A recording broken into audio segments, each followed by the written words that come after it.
Hi, welcome. I'm answering some of your questions in this video, so it's going to be a bit more informal and relaxed than my usual content. There are certain questions that I'm asked frequently about me personally and menopause in general, so I've chosen 6 of the most common to answer today. I'm going to try and mix it up for those of you who are not interested in me personally, so you don't get too bored. Having said that, I'll start with a general question. I'm asked all the time when the transition ends and symptoms go away. How long does the menopausal process last? You don't know how badly I want to give each and every one of you an exact end date. Unfortunately, I can't do that because there isn't one.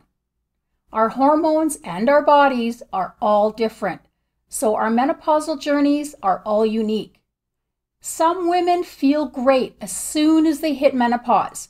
Others continue to struggle well into postmenopause, and a blessed few sail straight through perimenopause and into postmenopause without so much as a hiccup. I personally had many perimenopause symptoms ease up in postmenopause, but I still have a few that nag at me. It would make the process much more tolerable if we had an exact end date. Unfortunately, there's just no way to predict that accurately.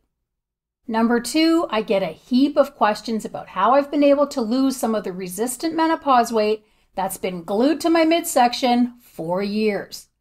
I've done a couple of videos on the subject, but it's quite possible that you haven't seen them. I do have about 245 videos on my channel, and it is possible that they got lost in the sea of content. So I'll recap how I got some of that extra menopause fluff to take a hike. In a nutshell, I realized that what worked for me in my 30s was not going to work for me in my 50s, now that hormone depletion and high cortisol are a real issue.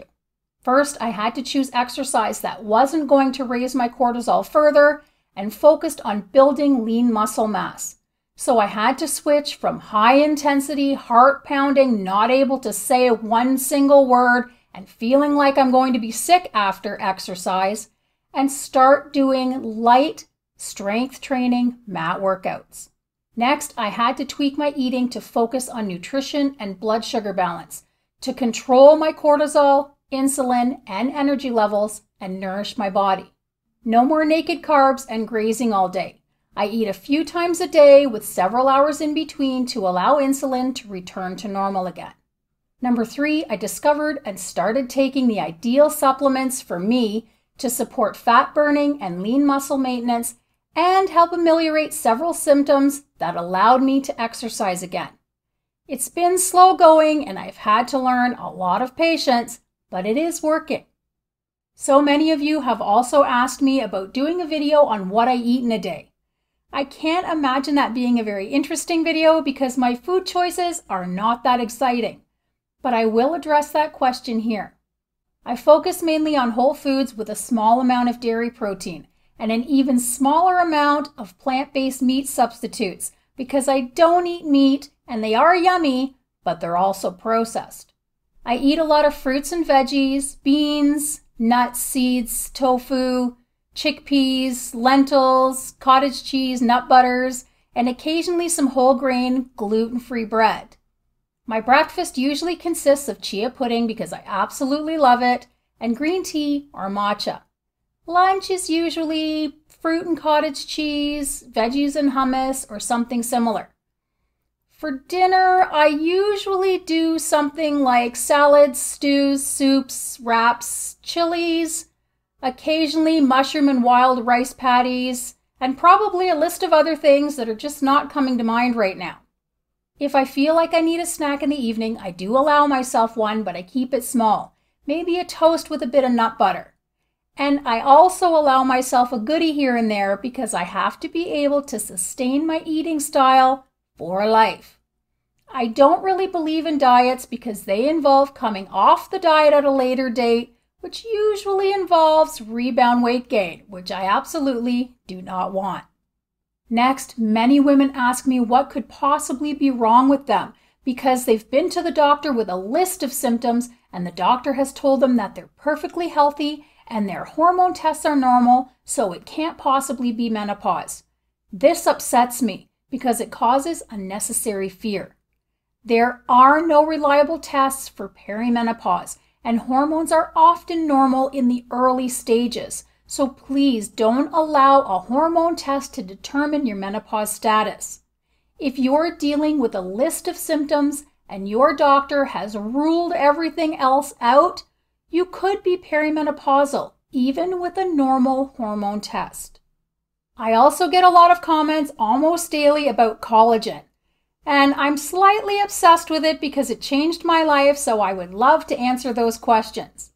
I'm asked what collagen is, what it helps with, what type I think is best, and what I personally use. So I will try to answer all of those questions in one brief response.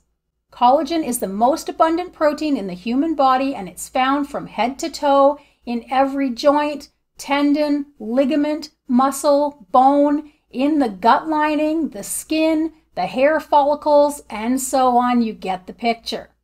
We all lose collagen after the age of 30, but loss of estrogen increases collagen loss, and it causes a list of issues. Taking collagen, whether it's through supplements or bone broth, can help with joint aches, body-wide discomforts, skin issues, nail, hair, gut, and gum health, sagging skin, loss of lean muscle, wrinkles, and more. Getting adequate vitamin C will help boost collagen further. I personally believe that liquid collagen with hyaluronic acid and chondroitin sulfate is superior because the three work together naturally in the body. Collagen sourced from chicken sternal cartilage has that same collagen matrix, so if you can find one that's sourced from chicken, even better. The one I use checks all the boxes and has helped me immensely with several of my issues where powdered collagens have failed. Just my personal experience. Number 6, I get so many comments about my hair loss and my wigs. Many of you are either curious about my hair loss or surprised to find out that I'm actually wearing a wig. I've also had some of you reach out and ask if I would do a video about wigs, so I'll address all of that in this video. My hair loss started after the birth of my second child, which happens to many women, only in my case, my hair never grew back in. It remained thin despite trying all of the things. Fast forward to perimenopause, where my hair loss worsened substantially, and now in postmenopause, where I've been left with about 40% of my hair. I fought wearing the wigs for years, but ultimately decided that seeing myself with hair again was well worth wearing a wig. So now I embrace them. I have 4 of them now, and I may very well invest in more.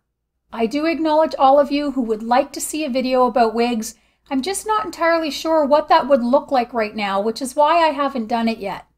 I think maybe I'll make another video about hair loss and work the wigs in that way. I hope I've adequately answered those particular questions for you.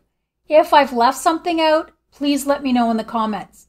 I wish all of you health, happiness, and peace of body and mind, and I will see you all in the next video. Bye for now.